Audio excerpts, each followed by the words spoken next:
Hello, everyone. John Olczyk here, former industry analyst, current cybersecurity community activist. I'm here for another episode of the Cybersecurity Bridge.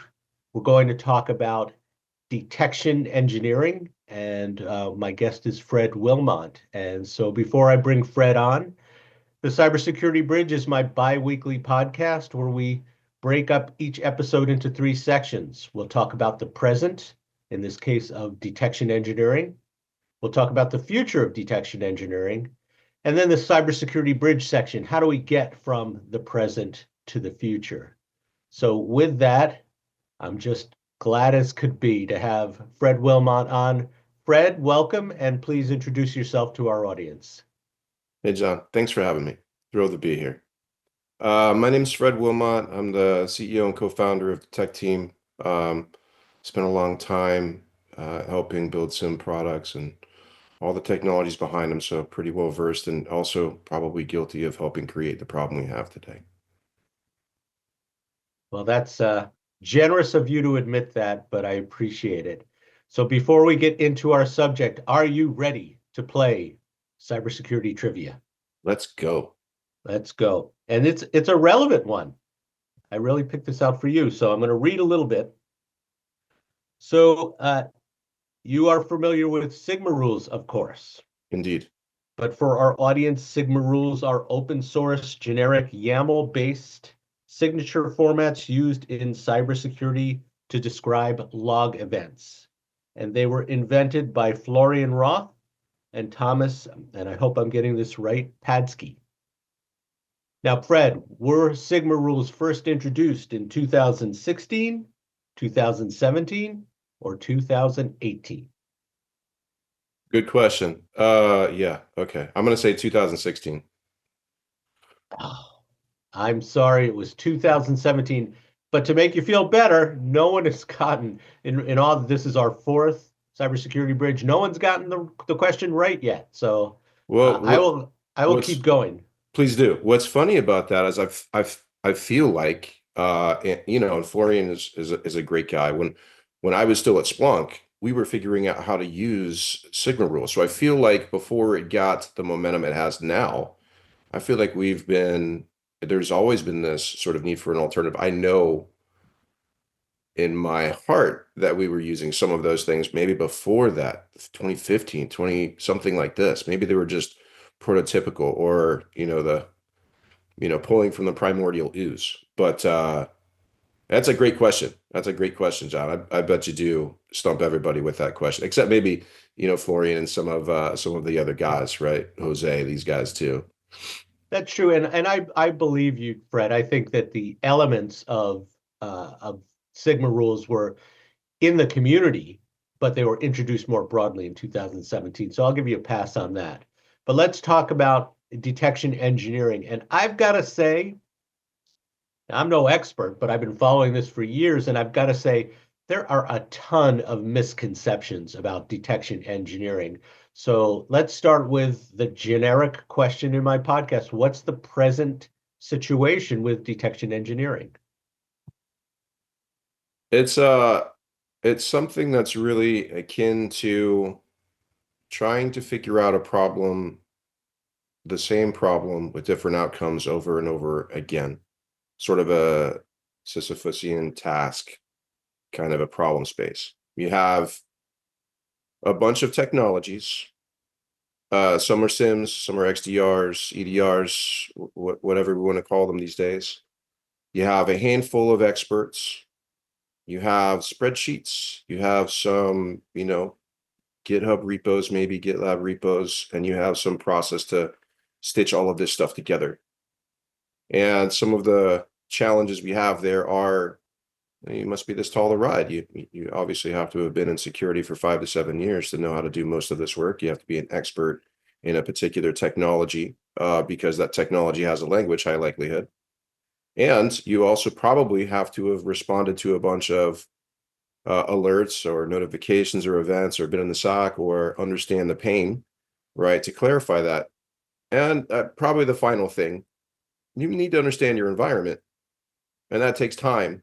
because the knowledge capture of what an environment is sort of changes with humans, and historical knowledge is not contextual now. So it's a labor intensive process that I sort of like, and a lot of folks that talk about this, you can see some guys that talk about this in the universe of detection engineering, like Alex Tussara, or Florian talks about this, or Jose or Hernandez. So I think there's a lot of folks that talk about the process because it's so much of an arbitrage, right? Just to create detections that matter. And more often than not, there is a management in spreadsheets, or it's stuck in a technology, which is, challenging. Should you decide you want to change technology, sort of held a little bit hostage in that sense. Yeah, that's a good point. And let me talk about one of the misconceptions is people believe that I'd say they believe that vendors supply 80% of the detection rules and then maybe 20% is custom. Tell me how true or untrue that is. Age-old answer, it really depends on the maturity of the organization. If you have folks that are competent and capable of developing the rule sets, then they will, because that's what they do and that's their trade craft. But the thing that I think has been interesting for me over a long period of time, I've had the good fortune to be in a lot of different SOCs, spending a lot of time with a lot of really talented engineers fighting this problem, is that even if you have a handful of folks that are capable and competent at that level, there's everyone else that has to be able to utilize those rules, intelligence folks that have to feed them. And so when you say the 80% rule, you could very well be right in 90% of the cases. When we talk about solving this problem of amazing detections with detection engineering, that's not unlike a lot of problems we have. That's a 5% to 1% problem. And most people are left with the understanding or the expectation that vendor detections are terrific. And they might be, it's sort of empirically speaking. But the benefit of having a team that does that work is you know better, and you also know your environment, and you will optimize for your environment space, your threat model, your ecosystem, your context. And that's, I think, a dramatic difference between the plug this into my, plug these rules, download from my vendor, plug these rules in, and let's jam. Yeah, and and related to that is the notion that you're sort of one and done with detection rules, and that is you write them, they're done, they go into your library of detection rules. But that's not true. They have to be tested, they have to be sanity checked every now and then to see if they're still effective, or maybe even conflicting with other rules. And so how does that make things more difficult for organizations? 100%. There's this thing called drift, right? People add new log sources, the behavior of an application changes, all of this stuff. And an environment is an ecosystem, is an organism. And that change happens all the time. Yet our detections are mostly static. But this thing works, I'm going to leave it there. It's a golden detection. It shouldn't fire unless something blows up. And if it does, it should be serious. And so I think, every detection is really one of those things. So when we think about what that means, we ship code every day in production. We don't ship detections every day in production. And we don't also get to test them every day in production to validate the assertion we made way back when is still a valid assertion. So we have all of the byproducts of this. And, this is sort of like the fallacy of detection engineering in operations, right? It is that, well, if I use enough context with lookups or enrichments or indicators of compromise, or I've labeled these MITRE attack tags here, then I'm going to quantifiably get to a place where my detections matter enough that they'll find the right things. And I think that's a flawed, concept. On top of that, we also have to aggregate all of the data. We then have things like models that might want to optimize aggregate data sets to look for long running things, to look for behaviors you didn't see in raw data, and then prioritize that. And then take the prioritized actions and respond, right? So, to your point, right, this is as much a labor of love as, crafting a souffle, and, the results aren't terrific. So it's a real challenge. You mentioned before that you need an experienced cybersecurity professional, and I think you said 3 to 5 years or 5 to 7 years of experience. Give me more detail there. Who is that person? What skill sets do they need specifically? Right. A lot of folks start their time in the SOC, right? Most people say, if you're getting into this industry, hey, go spend time in the SOC, learn how everything works, learn the technology, learn how it breathes, right? I talk a lot about this as an organism, right? As a living, breathing thing. So understand the application flows, understand the patterns of behavior for authentication, understand what the surface area of the environments look like, understand the risk of the business, get a grip of the concepts about how does network traffic work, right? And when you don't start with those understandings, it's very difficult for you to understand the why of most things, which we'll talk about when we get into, the AI part of things. But what you gain in experience over, 3 to 5 years or 5 to 7, my assertion is, in a very large environment, 5 to 7 years, you're sort of at the top of your game for developing detections, because you have gathered environmental context, you've learned the tools and the trade craft that you can make valuable risk reducing detections, for the company, for the organization.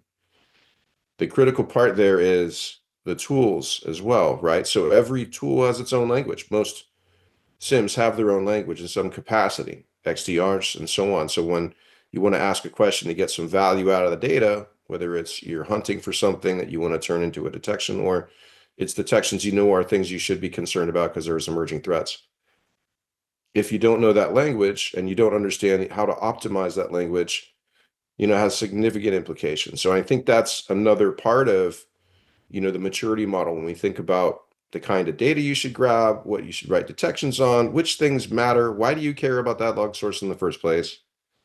And all of those things get wrapped up into a skill set that even with a degree, you don't walk out into the universe with this level of knowledge, and certainly not the context of the organization.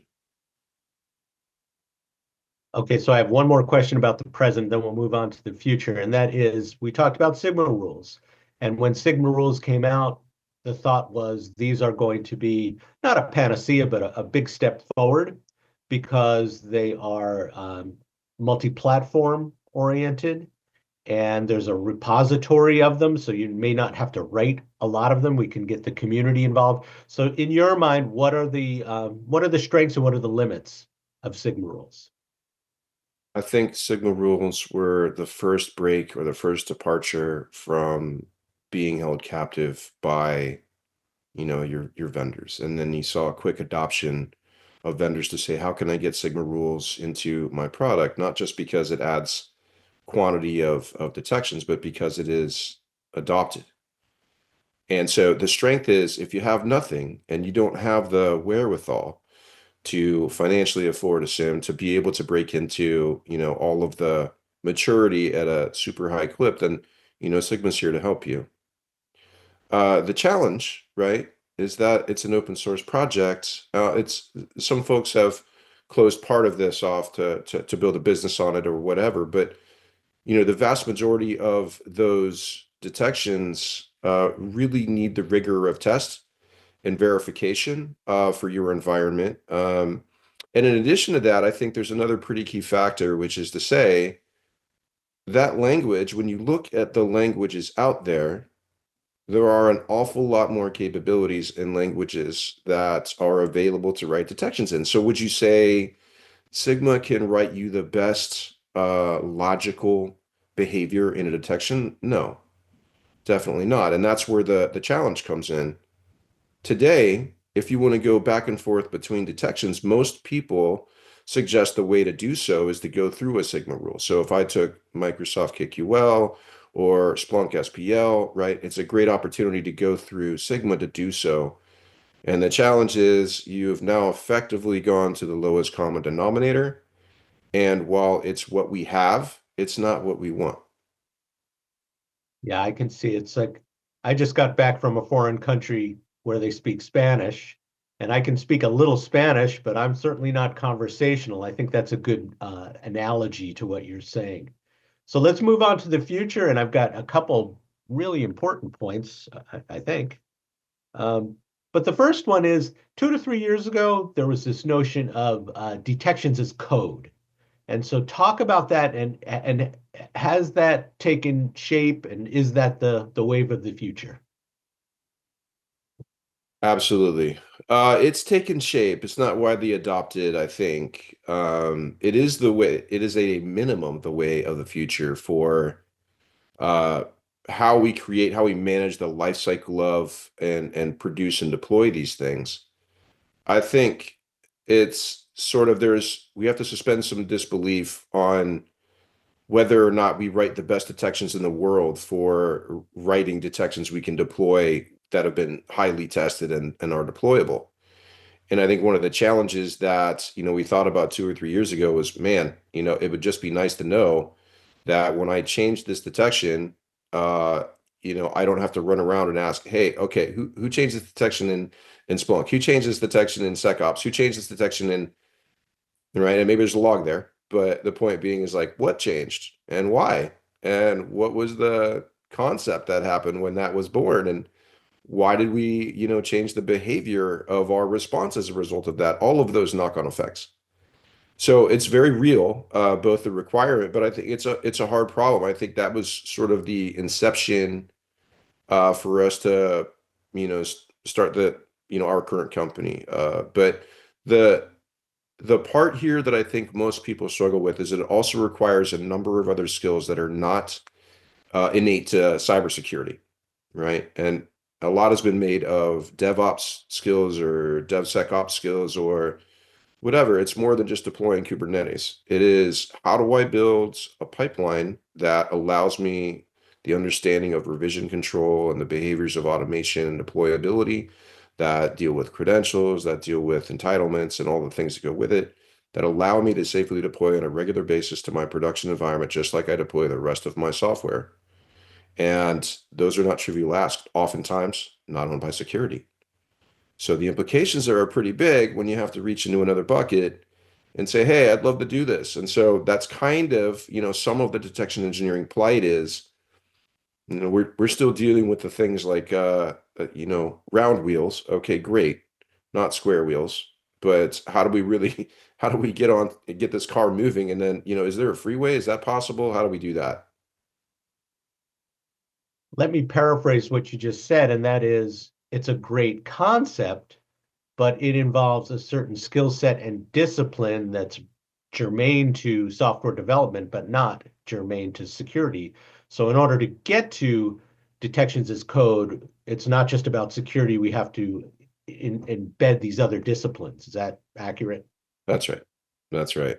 And to couple that with, I think, sort of the newer technology thought processes, I think historically we've allowed data to drive detections, right? That's part of where, Sigma, how SIMs have sort of organized the marketplace, network detection and response vendors, all of that, rather than detections driving the data. And so here we sit at the precipice of, okay, let's imagine that I know how to deploy detections and I can automate that process for testing and validation. And now I'm interested in solving this other problem, which is I want my detections to drive my data. I want to go get the things that I need and not have everything made available to me that I have to go dig through. And then we can start to combat some of the other challenges that happen as a result of that. So, when you think about what's the next 2 to 3 years versus the last 2 to 3 years, things that we have been mired in for metrics and understanding how to measure whether or not we're performing or improving or reducing risk. Because at the end of the day, this whole story is about reducing risk, although it kind of gets lost in the plot most of the time, especially in metrics. We don't need all of the substrates to help evolve or characterize the behavior that we're after. We don't need how do I prioritize? How do I think about the weighting of this particular thing? How do I look at the precision or the recall of the detections? It's really more about how do you create a set of behaviors and characteristics that look like a constellation when they happen, then, do I have 1,000 detections that do the job that they were meant to do based on, certain types of, MITRE techniques or something small and specific rather than behaviors and patterns of, nation state adversaries, right, as they get assembled.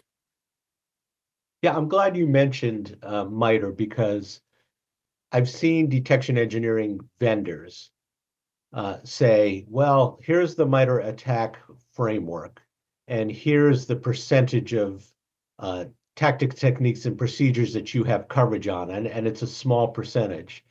And that's a little bit unfair because no one's going to have coverage over all of those. So how do you determine, and you hinted at this, but it's all about risk management. So how do you determine what to focus your efforts on based on risk? That's a great question. Historically, so put my CISO hat back on. Historically, what we would do is we would look at it and say, give me the top 20 techniques that have been most widely used in breaches for the last 5 years across, any number of vendors that provide that, and then characterize our coverage, air quotes, for that, because that's actually where coverage could matter, right? The basis of having prioritized coverage across the entire, MITRE attack, some 460, odd techniques is ludicrous. Not all are created equal. Not all are used or weaponized. Not all relate to vulnerabilities, and not all, way into exploitation that as evidenced by the behavior of exploited, environments over the last 5 years. And so we try not to spend time on things that don't matter, but the way that we characterize this as an industry, is this flawed perspective, right? And so, very simple steps move behind. And we used to joke about this, I think, when we were doing this sort of engagement with a federal organization, is that the pattern matching behavior of did I trigger this technique or not, right, doesn't account for the 1,000 ways that technique can be weaponized. And so everybody knows this, right? But it's very hard to deal with, right? So what we reflect is, well, make sure that you have a coverage model that shows that you have, enough of these techniques covered to say, hey, we're pretty good.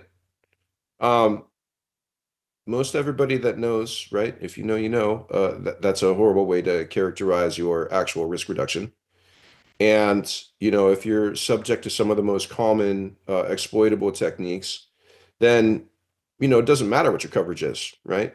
The weakest link is the one that you get bitten by. And I think the construct most people follow there is where's your heat map? Show me the heat map of all of your TTPs, and then let's figure out, from there what you need to approach.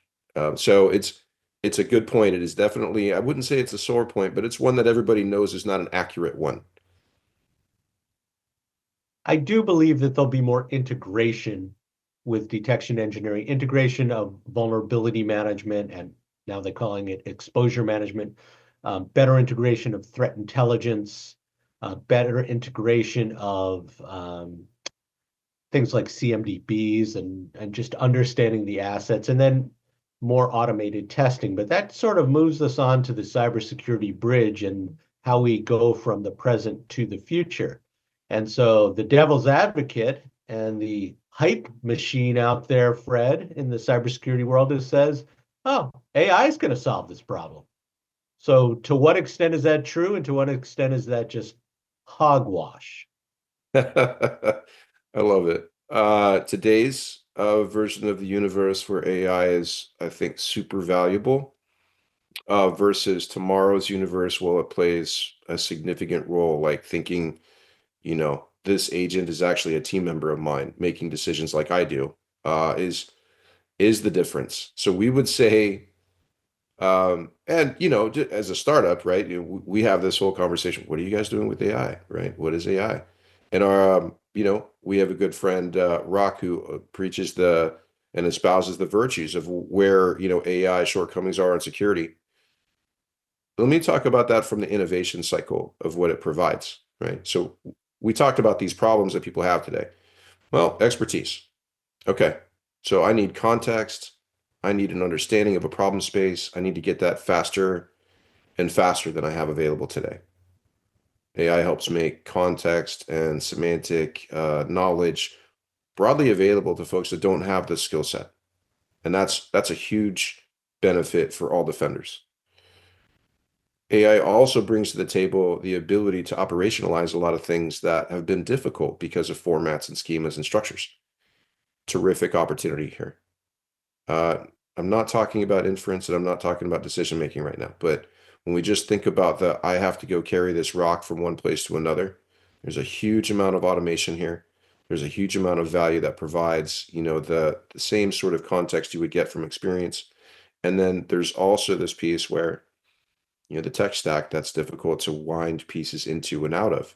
Huge opportunities for integrations here too, where instead of having to think about, this format, that format, you can take advantage of understanding and driving the value across all formats, right? So this notion, like great, analogy is, so when we think about the value of Sigma, right, that's a terrific opportunity to weaponize some knowledge and get something out there and do something in the lowest common denominator. And, Sigma started to do as a project more correlation, type queries. Well, what we'll see in the future here because of AI, and there's some quantum mechanics stuff that I want to talk about, but we're going to see it's not, having 100 really amazing detections is a now problem because Moore's law. In the future, that's not a problem. Run 1 million detections. It's irrelevant, right? From that perspective. Irrelevance probably strong, but the point is that the limiting factor today is, complexity of a query is, the complexity or the computational requirements that a system must go through in order to give you some, output from a resource perspective. So if what we're really after is improving the security dollar spent, AI is a terrific way to optimize a lot of the pieces that people have spent time and human life force to to try to do today in the ways that we know how. And so I think there's a huge advantage here.